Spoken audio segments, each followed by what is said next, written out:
Hey moms, dads, and grandparents. This is Sandra Beck from Military Mom Talk Radio, and I know how hard it is to provide a great education for military kids. K-12 believes every child is uniquely brilliant, so to prepare them for college and succeed beyond high school, they deserve an education designed just for them. Learn more at k12.com/grade about enrollment. A child's brilliance comes in many forms. Some are curious, others inventive, some are analytical. K-12 is a full-time, tuition-free, online option to traditional public school. Taught by state-certified teachers, schools powered by K-12 provide an individualized education, enhancing your child's ability to succeed. K-12 programs teach to and embrace your child's unique brilliance. Students from K-12 powered schools go on to fine colleges and universities, enhancing their ability to succeed in life. Be part of the community of families who have succeeded with a tuition-free online K-12 education. K-12 welcomes students from grade K to 12. Visit k12.com/grade or call 855-628-9531 for more information about enrolling. That's k12.com/grade.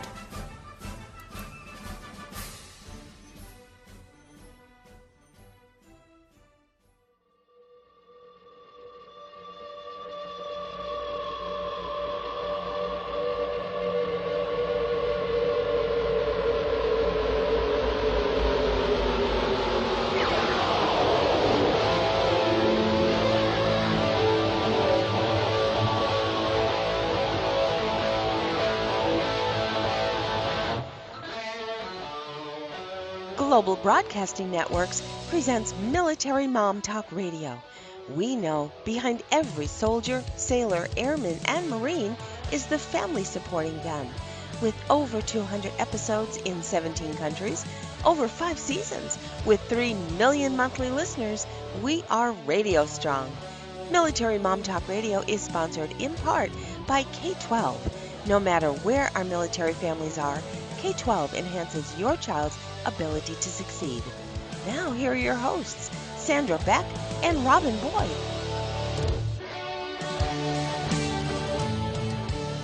Hey, military moms, this is Sandra Beck, and I'm here with Robin Boyd. And Robin, we've got such a busy season coming. You know, there's a lot of competition for charities right now, and I, want to always give this opportunity because, you know me, after 27 years with Toys for Tots, I have to plug it every chance I get.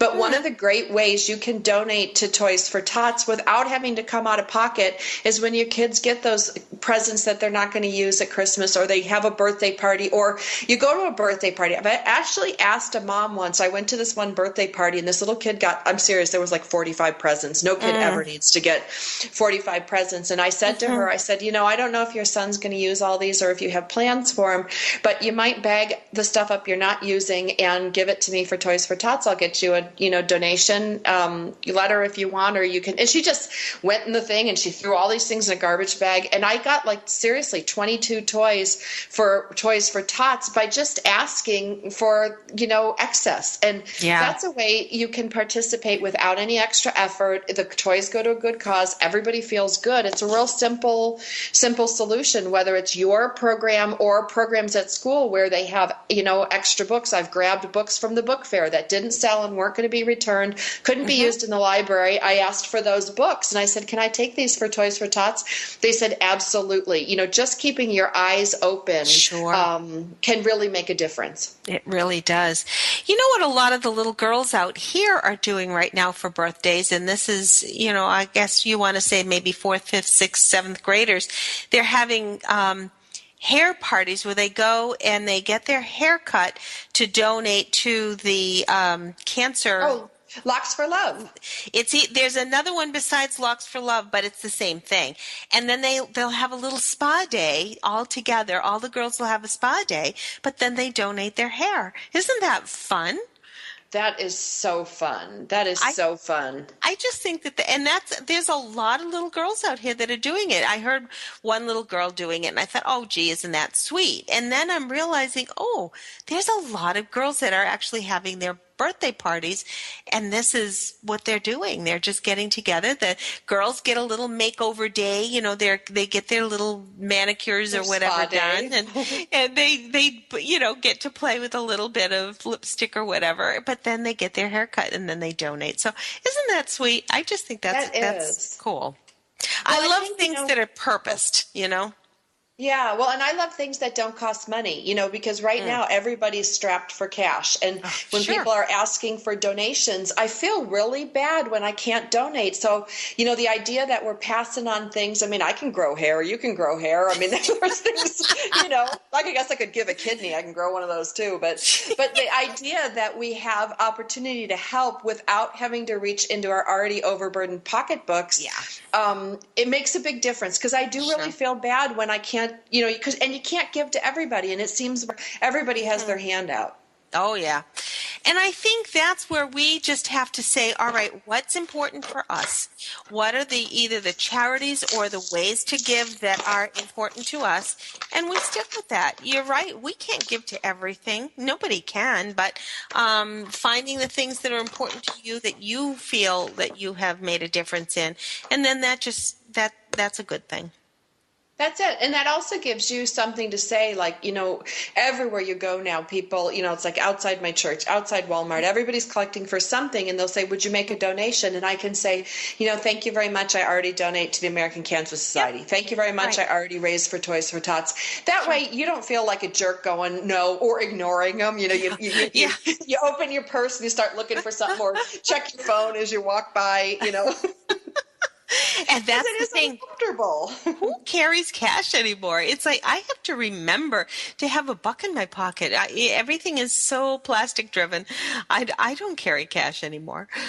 Yeah, no, I don't either. And that's, and it's caught me, unaware on more than one occasion. Though I will tell you that time we almost ran out of gas, and Max, Aiden, and Zach dug around the whole car. We came up with $4.53 to buy gas to get us home. Oh my gosh. Yeah, because we were out of gas, and the only close gas station, because I live very rural in the mountains on a horse ranch, the only place that I could get gas, their credit card machines were down, and I'm like, crap, I'm on empty, 0 miles to empty. Yeah, I have no cash, and I've got 5 credit cards I could use, but their machines weren't working, and I'm thinking, well, this is good. Yeah, this is parenting at best. Oh, that's funny. Sandra, tell us all who we have. We've got a break coming up very shortly. We have some great guests today, don't we? We do. We've got the dueling Judys. We're going to have stereo Judys, Judy Brizendine and Judy Davis. So you're going to love the Judy show. Judy Brizendine wrote this great book called Stunned by Grief, and she's been on before. And Judy Davis is the direction diva, and she is a military wife who just completed a PCS move. So we're going to talk about navigating new normal. We haven't talked about navigating a new normal for a while on the show. That's true. And it is difficult. I think change is probably one of the most difficult things to accept. They always say death and taxes are the sure thing in life, but so is change. And I think it's very difficult to accept change. And to be willing to even just to face it. We try and force ourselves to be back to what something was before. When I went through cancer, there were things that had to change in my life, and it's not easy. So I'm very, very excited to hear what the gals have to say and our conversation that will ensue, because coming up we have Judy Davis and Judy Brizendine, an amazing pair of ladies. They are very dynamic. They have lots to share with us today. I'm so excited, Sandra. It's going to be a great show. This is Military Mom Talk Radio, and don't forget to check all of our podcasts at militarymomtalkradio.com or our iTunes channel. We're right there, and you can also find us here on Toginet. We'll be back in a moment.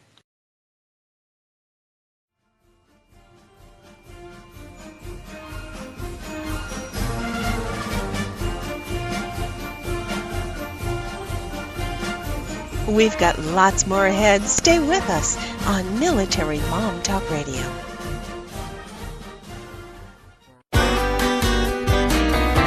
It's words you never heard. Only only 6 golfers in history have ever shot a hole-in-one while taking part in the Ryder Cup. Of course, the hole-in-one isn't a phenomenon for professional golfers only. Hackers, whiffers, and foozlers get them, while some PGA Tour pros still await their first. According to Golf Digest, who has been tracking info for more than 60 years, the odds of getting a hole-in-one for a professional is 5,000 to 1 and 12,000 to 1 for the rest of us. Tiger Woods shot his first hole-in-one when he was only 6 years old, and John Elway hit a hole-in-one on his 40th birthday. Now there's a good reason to frolic gozine or celebrate. I figured out why golf instructors insist you keep your head down and look at the ball. It's so that you can't see them laughing. It's marching down. I'm Carolyn Davidson, and you can have fun challenging your words you never heard vocabulary with my free app, Too Funny for Words.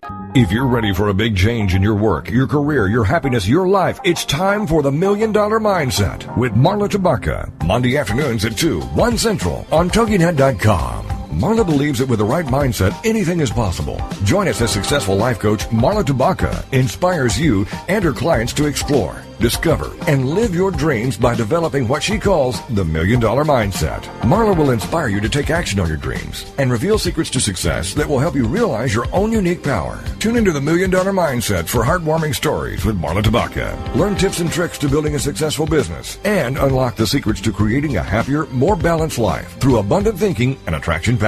For more information on the $1 Million Mindset, go to our website, marlatabaka.com. That's MarlaTabaka.com. It's the $1 Million Mindset with Marla Tabaka. Monday afternoons at 2, 1 p.m. Central on TogiNet.com. It's marching down. The traditional American breakfast, including fried eggs, bacon, toast, and potatoes, must seem really heavy to the rest of the world. When my husband and I were in the Amazon, our breakfast consisted of crocodile, deep-fried piranha, and bananas. I can assure you, I ate pretty lightly. For breakfast in Russia, some people enjoy a spoonful of jam in their tea.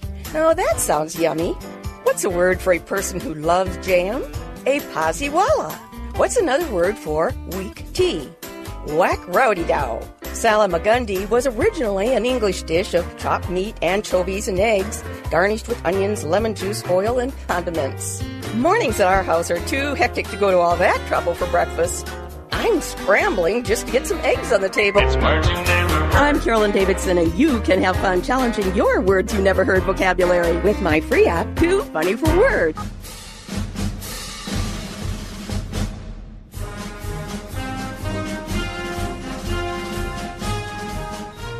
We're back with more great conversation on Military Mom Talk Radio.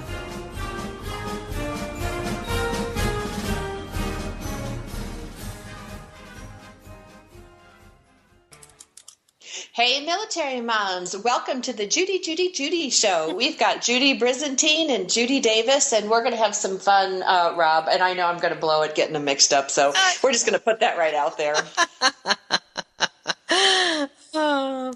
So what I'd like to do first, now Judy Brizendine, she's an author. She's been on our show before. So I'm going to let Judy Davis introduce herself first. And we're going to have a roundtable discussion today about navigating new normals. And what that means, a new normal means that, you know, when things change, whether we lose a loved one, whether our kids change schools, whether PCS move to a different location, change is such a big part of life. But the military family has a unique experience where change and adjustment is like a daily thing. So I'm going to let Judy Davis introduce herself first. Then Rob, you can introduce Judy Brizendine, and we'll take it from there.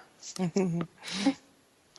Judy, Judy Davis, the direction diva. Please tell us a little bit about yourself. Well, thanks so much first for having me here today, Sandra and Robin. I'm so excited and to learn more about what Judy's doing and all that just makes it even an added bonus, you know. But I actually am a motivational speaker and author. Just came out with my first new book, Right Side Up, Find Your Way When Military Life Turns You Upside Down. So it kind of goes right along with the whole change and navigating a new normal topic. It goes right with it. it's something that I know I struggled with, especially when I first started to be a military spouse, which was not real long ago. My husband came back in after a 19-year break in service just 6 years ago. So kind of have that old lady life experience along with the newbie military experience kind of wrapped into one. So that must have been shocking. What in the world are you thinking, honey? Yeah, it really was. And I think, especially when it comes to talking about change, I think that was such a change and a shock to not only myself, but my kids and even my husband. He had been in before, but that was back in the 80s. Mm-hmm. So military life now is very, very different than it was back then. So lots of change and learning new ways to handle it and deal with it has been a process, I guess is the best way to say it. Do you think it was harder for your kids to make that adjustment, or was it more difficult for you? I think that for my kids, both of them handled it very differently, and to two separate extremes. My daughter kind of dove in and became this overachiever, trying to put as much space between herself and military life as she could. Both of them were in high school when they came in, and she graduated high school in 3 years, graduated college in 3 years, and moved on and got, started working right away just to put that distance. My son handled it very differently, and he struggled. In fact, he had attempted suicide a couple years ago as a result of dealing with all of the chaos and change. And he now speaks all over the country sharing the story, and we help military families through our Living Through Crisis program, helping suicide and PTSD awareness in our children from dealing with the constant change that we go through day in and day out. So, yes, my kids, long story, roundabout answers, my kids had a struggle, Well, it is. I did read about your Living Through Crisis program on your website, and it is interesting to see how children react and cope and deal with military life, because we do have a lot of spousal support, but oftentimes we find the support for military kids isn't quite the same need, and we're always appreciative for those opportunities to give our children support. Yeah. And we also want to say hello to Judy Brizendine, author and blogger. And your books, Judy Brizendine, have been so remarkably well received and used by so many. Tell us briefly how you became such an passionate author. It's very personal, isn't it? It's very personal. Thank you for having me back. It's great to be here with you. Really all of this evolved out of my personal experience with grief. When my husband died suddenly, I was probably as ill-prepared as anyone in the world ever has been for what I was experiencing. And, not only was the loss of him so difficult, but it was made so much harder for me because I didn't know anything about grief, and I didn't know what to expect. I didn't know what to do. So through this evolving process of learning about grief, of working through my own grief, of years later remarrying someone who was a widower, and, we worked with grief support groups together for a while, all of that just kind of naturally led to writing the book because, having been through what I had been through, I just wanted to do what I could to help people understand and to make that process easier for them. If there was anything I could do to do that, I wanted to do it because I didn't want anyone to struggle through that process the way I had. Now, when we talk about grief, I just want to put this out there. You know, Judy Brizendine is a specialist in grief, but there's grief associated with all types of things. And, you know, and I'd like to open this up for discussion. And I'd like to go to Judy Brizendine first, because there's grief with loss of a home, loss of a child. There's grief with loss of a neighborhood, you know, when you PCS move somewhere or you change your lifestyle. There is grief for that old life, and that is part of adjusting to a new normal. So, Judy Brizendine, would you like to weigh in on that first? You're so right. Anytime we lose anyone or anything that's a vitally important part of our lives, there's going to come grief because, you know, broken down into the most basic denominator that you can, grief is about facing the pain of loss and adapting to the changes that loss has brought into your life. And loss always brings change. It always does. And once our lives have changed dramatically like that, we have to find a way to make life work again for us, you know, to adapt to those changes. Most of the time, they're not changes that we want. You know, they're not changes that we even thought we would have to go through many times. And that whole process, you know, of experiencing the pain, but also adapting to those changes, that's really what grief is all about. Mm-hmm. Judy, the directional diva, what are you thinking is the best way that somebody can find the courage to face it? I mean, if we're putting up these barriers saying, oh my gosh, I'm going to have to find a job now, I'm going to have to do whatever is this new journey that I have to go on. There's no turning back. How do we find the courage?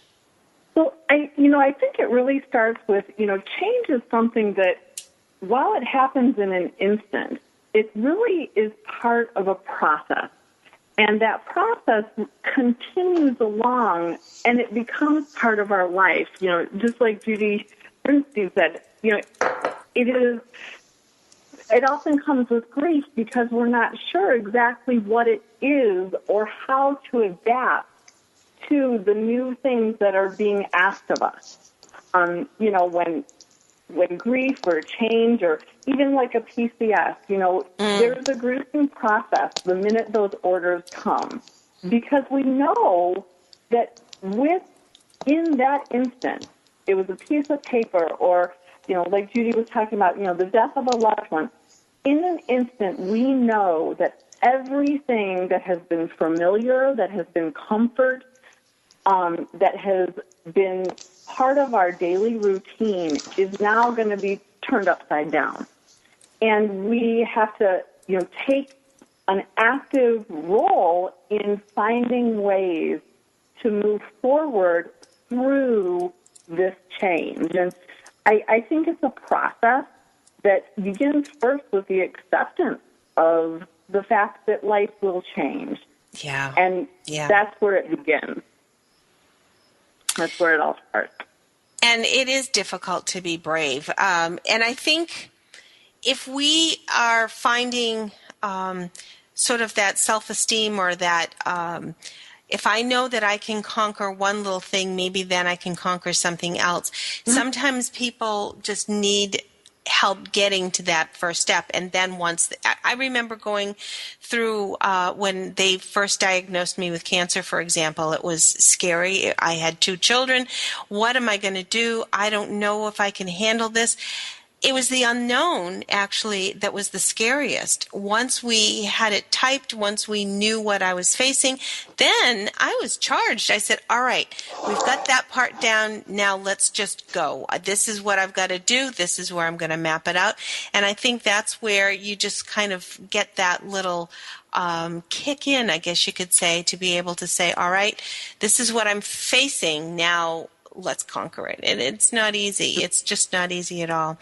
We're talking today with Judy Brizendine, author, blogger, and speaker. Her book, Stunned by Grief, have helped so many. And we also have Judy Davis, the Direction Diva.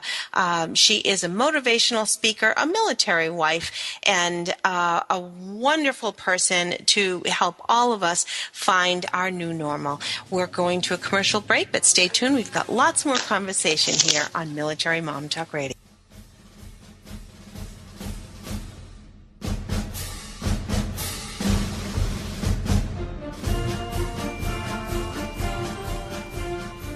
We've got lots more ahead. Stay with us on Military Mom Talk Radio.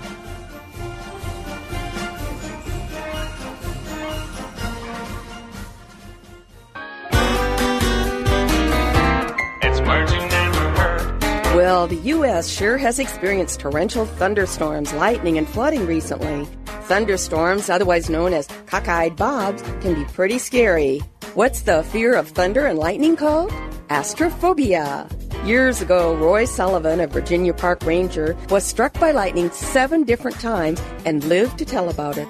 Lightning struck his head through his hat, set his hair on fire, and burned his eyebrows off.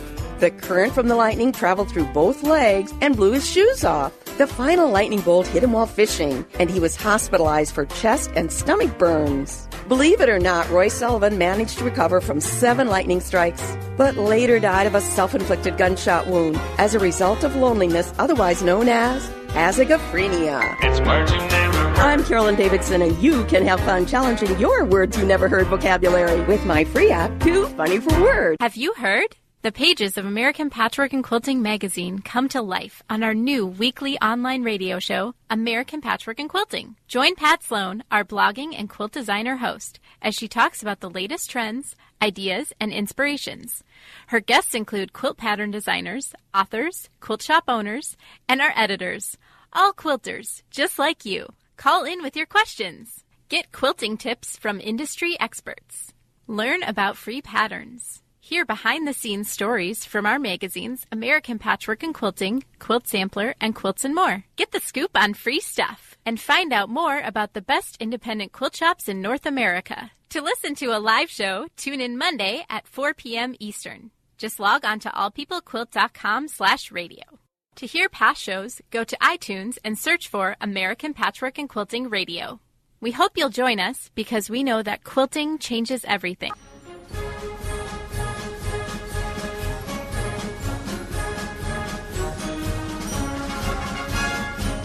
We're back with more great conversation on Military Mom Talk Radio.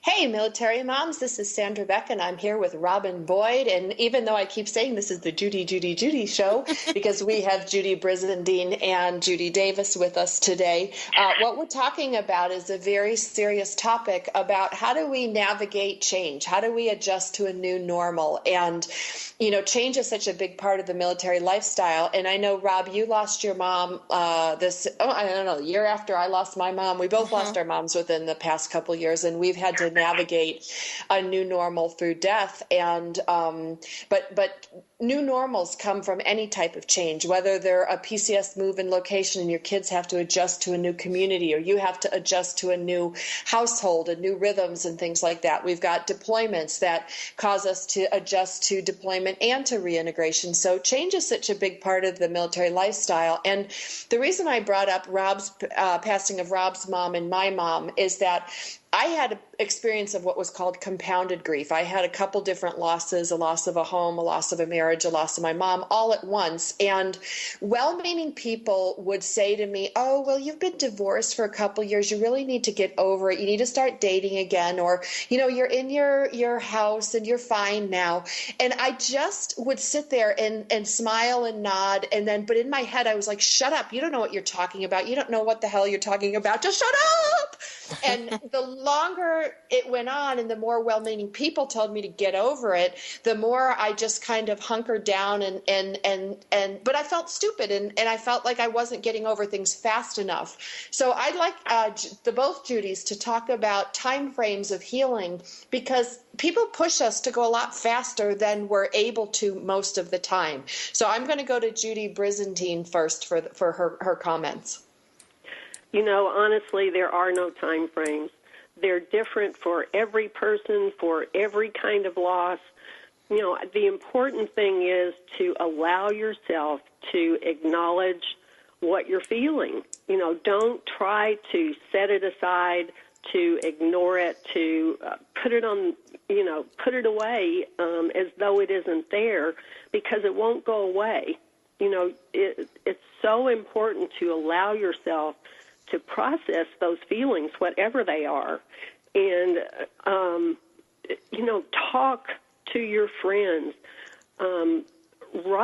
Writing about, journaling is a great way to work through all of those things you're feeling, and you will begin to see how you're evolving through that process and beginning to accept those things and work through them. But I think, so oftentimes we're in such a society where we want things to happen fast. We want to, sidestep it, get through it, get it over with. And that doesn't happen with grief. It needs its natural amount of time, whatever that is for you and your situation, to work through those changes, to begin to adapt to your new normal, to acknowledge those feelings. And that's the healthy way to get through it. It's not trying to ignore and sidestep and hurry through, because there is a process. As Judy has also said, change is a process that we go through all through life.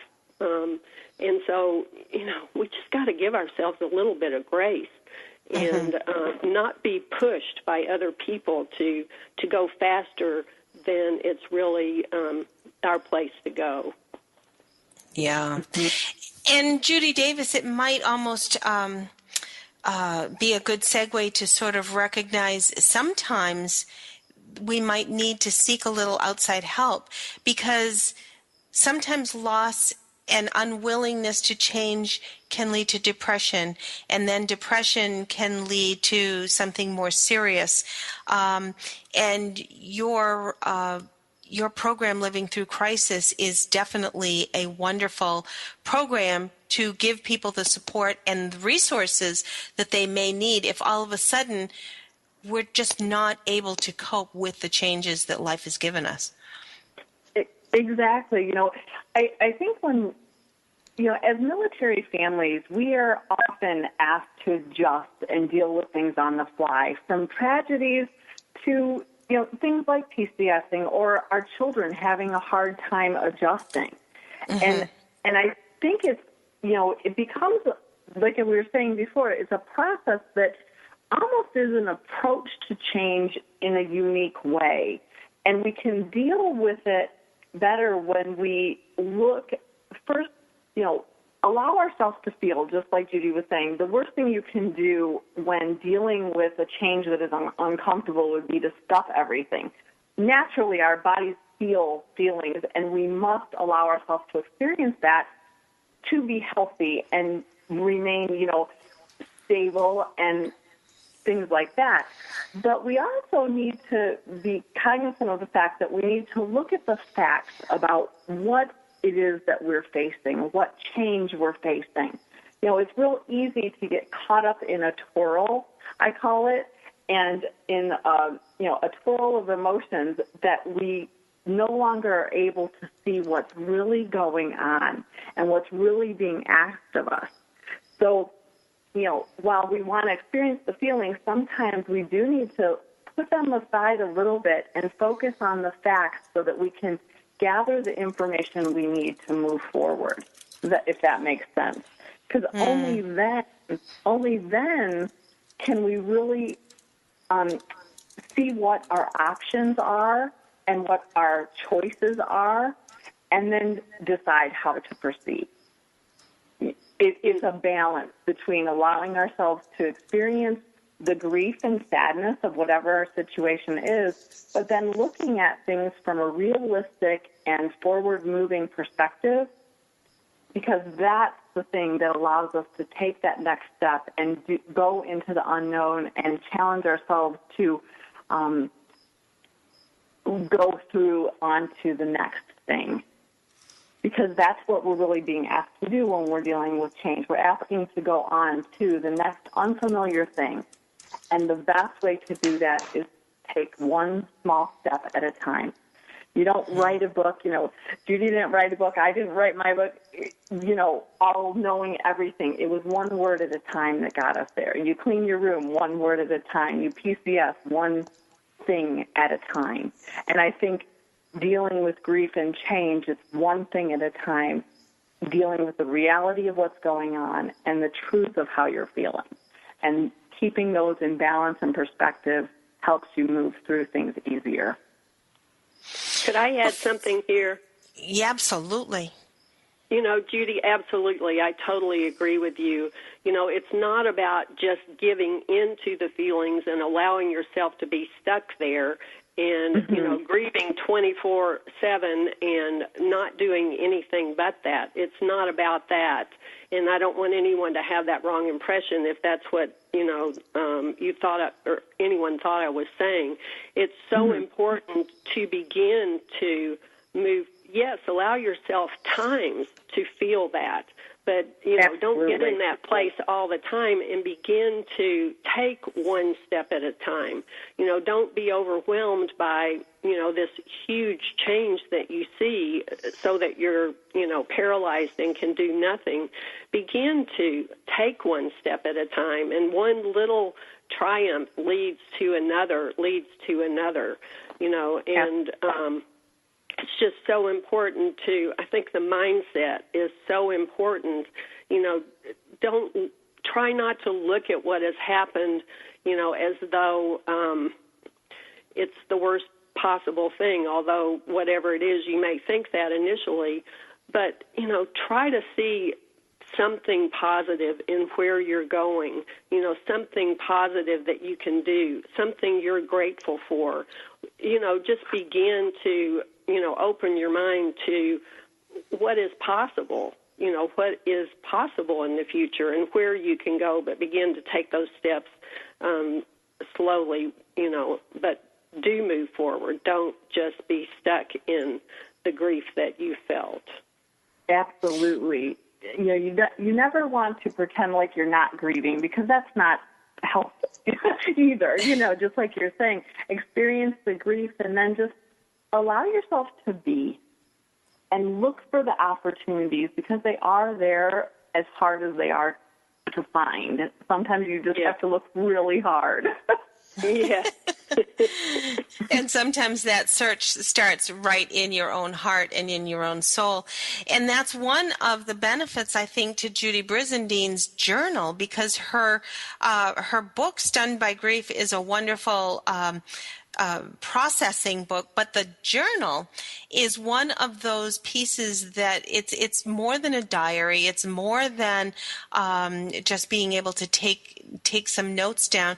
It really is a pick up when you need it kind of a thing, or to be able to just spew out everything you need. And I love Judy's formatting, the way there are little quotes and little moments of thought all the way through the book that sort of helps you. So one day you're having a tough day, you sit down with Judy's book and be able to say, all right, this is how I'm feeling. This is where I'm at.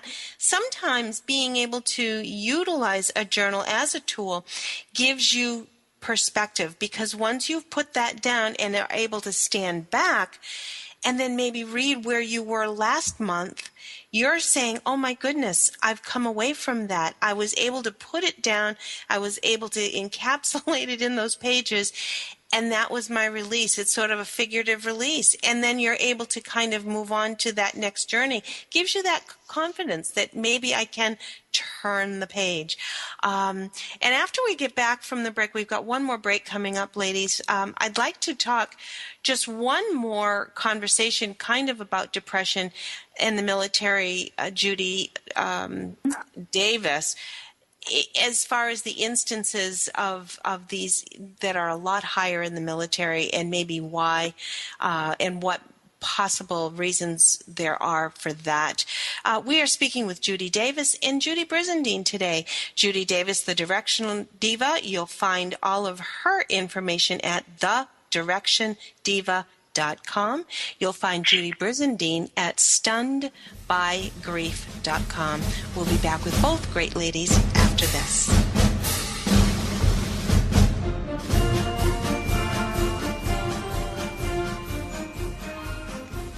We'd love to hear from you. Check us out at militarymomtalkradio.com or find us on Twitter and Facebook. Our shows are available on iTunes anytime from 0000 hours to 23:59. For now, stay right where you are. There's more Military Mom Talk Radio after these messages.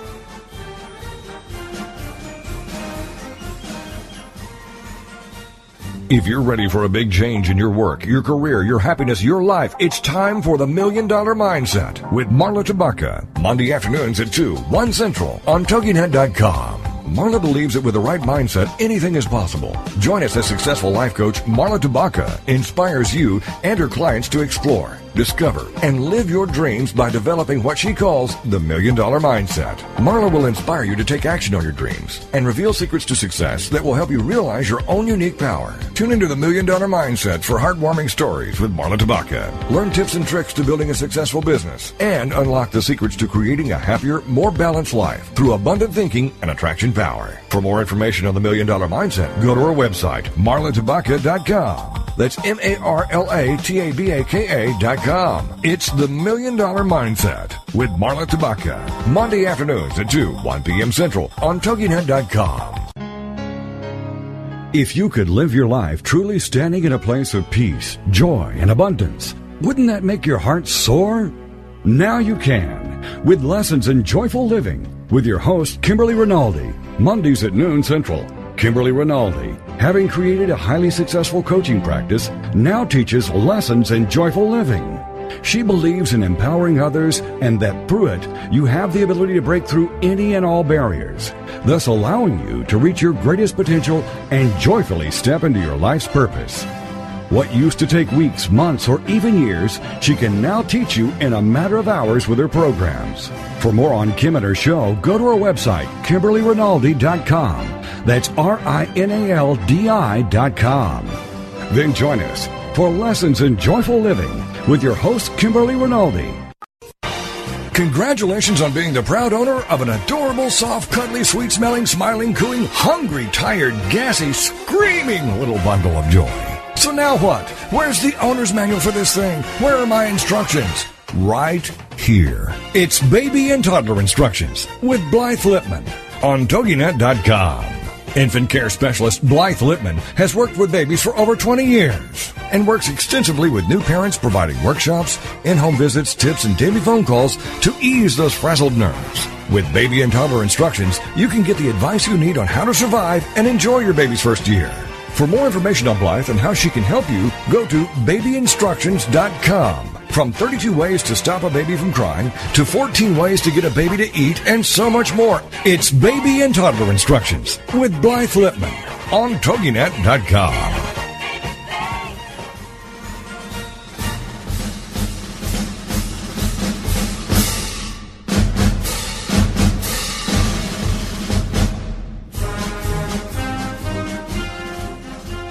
We're back with more great conversation on Military Mom Talk Radio.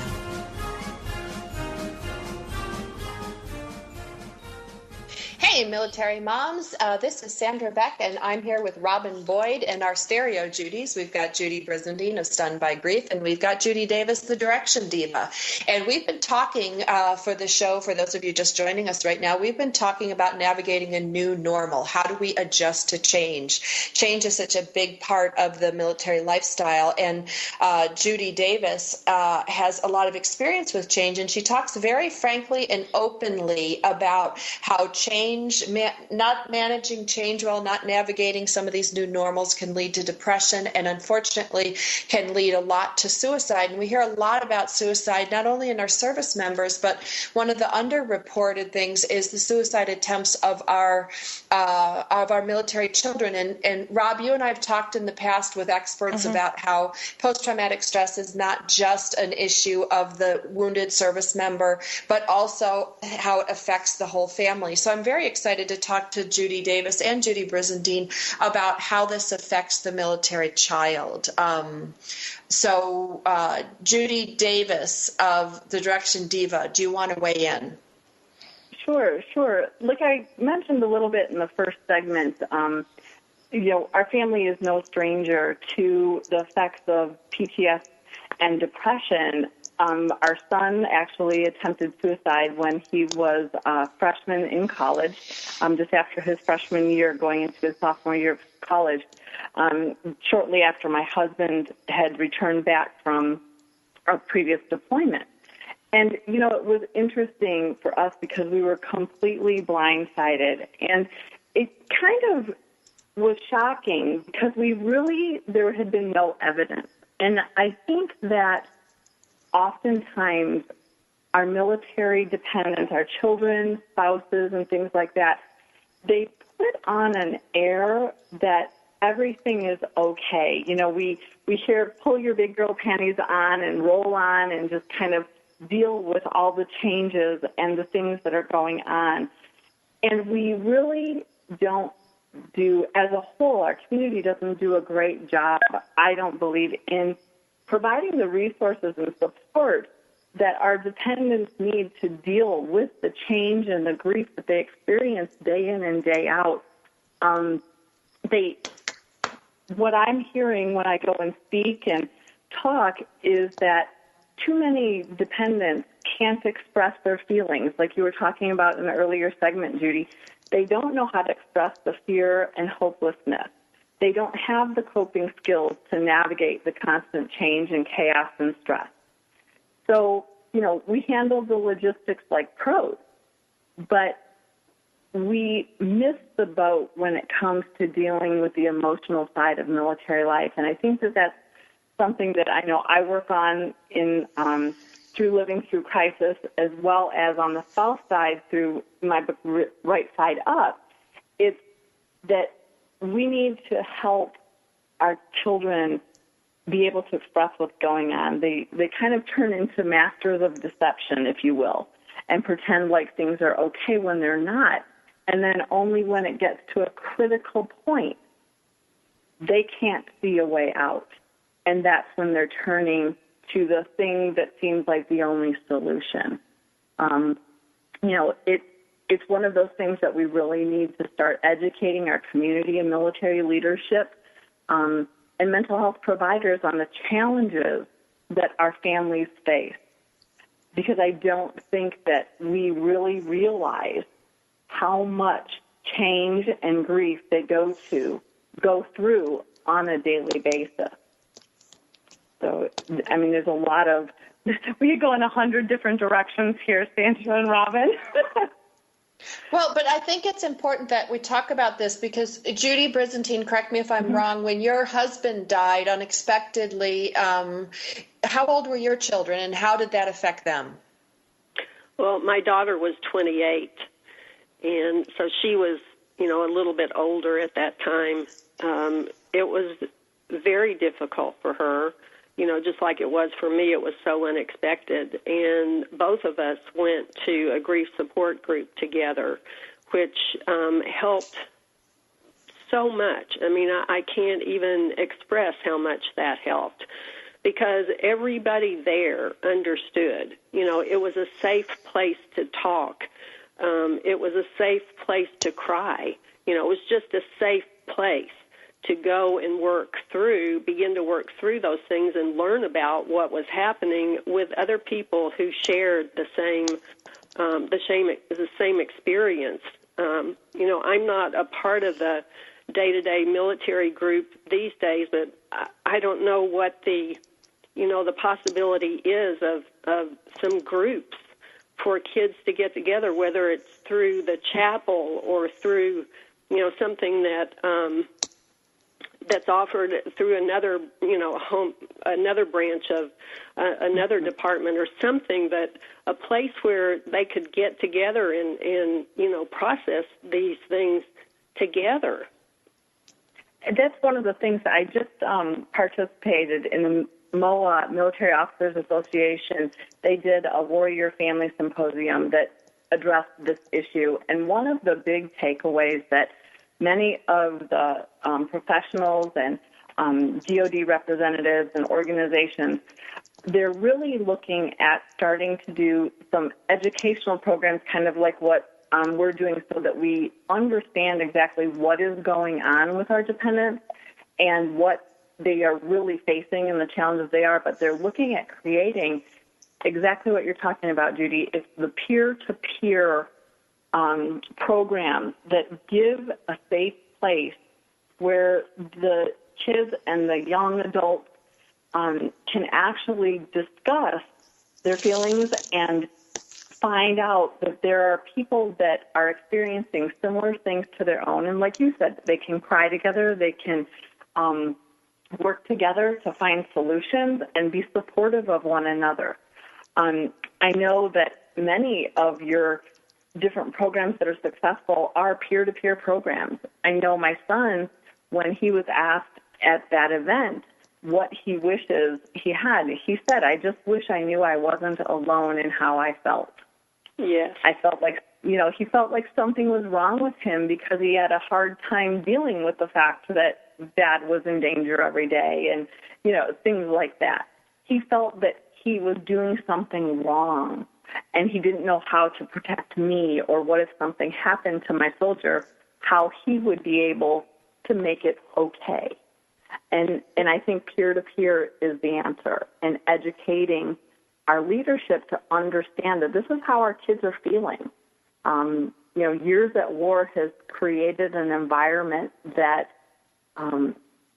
has a lot more squashing of feelings than, I guess, is the unprofessional way to put it. Our kids are burying how they really feel in order to protect us. And I'm going to weigh in, you guys. I'm going to add a little bit on top of that, because I have a similar situation with my older son. In his class, he's 11 years old, and these are, a lot of them are deployment kids, or they were born, when the war started at 11 years old. And in their classroom, this is 33 kids. They have one kid whose dad has killed himself. They have 5 or 6 kids who are divorced. And there's a lot of military families in my community. And there are other kids that the dad's in jail because of substance abuse, again, directly related back to post-traumatic stress. So when all these kids got together recently and started talking at my house, because I brought it up, they were talking about the shame. And that's a really big thing that kids especially, they talk about it being their responsibility, but every one of these kids felt ashamed because they didn't know how to deal with it. They couldn't navigate it. They couldn't figure it out. And I sat there in my kitchen watching them talk over spaghetti meatballs. I'm like, you guys, you're not supposed to know how to do this. This isn't your typical experience. And, how are you supposed to know? And I'm obviously not a shrink and probably the worst person to be talking to them at that point. But they laid it all out on the table, and they all talked about how they were embarrassed. And then they felt better because here are these 7 little kids going, guess what? I'm not alone. My dad's dead. My dad's in jail. My parents are divorced. I'm going to court. My dad has got this problem. My mom has this thing. And all of a sudden, these kids that all felt isolated and alone, just for the process of a conversation over some meatballs, I think can make a world of difference. Absolutely. And a really, really beneficial thing of bringing kids together like that, just like adults, is that everybody's going to be at a different place. and everybody's going to have, a unique situation, but there's common core too.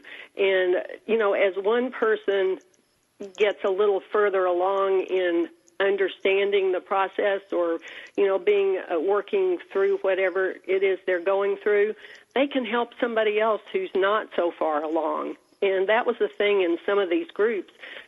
People who have been there before or been there longer are able to mentor, so to speak, other people who, maybe just started on that process. And it's just, it's a wonderful positive, not only for, for everybody at every stage, because you have a chance to really step in and help somebody else while you're helping yourself. Mm-hmm. Ladies, this has just been an incredible hour, and it is time to wrap it up. I want to make sure everyone knows where to find you, because this totally is just the beginning. Judy Brizendine, your website is stunnedbygrief.com, STUNNED, stunnedbygrief.com. Please check her website out, as well as her book and companion journal. We want to thank Judy Davis, a wonderful motivational speaker. She is the Direction Diva, and that is exactly what her website is, thedirectiondiva.com. You'll also want to check out her most recent publication, Right Side Up, and you can find out more information on her website. Thank you both, ladies. We are so grateful for your time and all of your efforts in helping all of us moving forward and finding our new normal. Thank you so much. Thank you very much for having me. It's a pleasure. I have to say it one more time, Rob. Judy, Judy, Judy. Judy, Judy, Judy. Judy, Judy, Judy. Join us next week right here on Military Mom Talk Radio.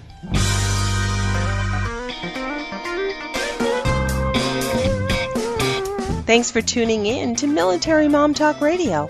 Want more information?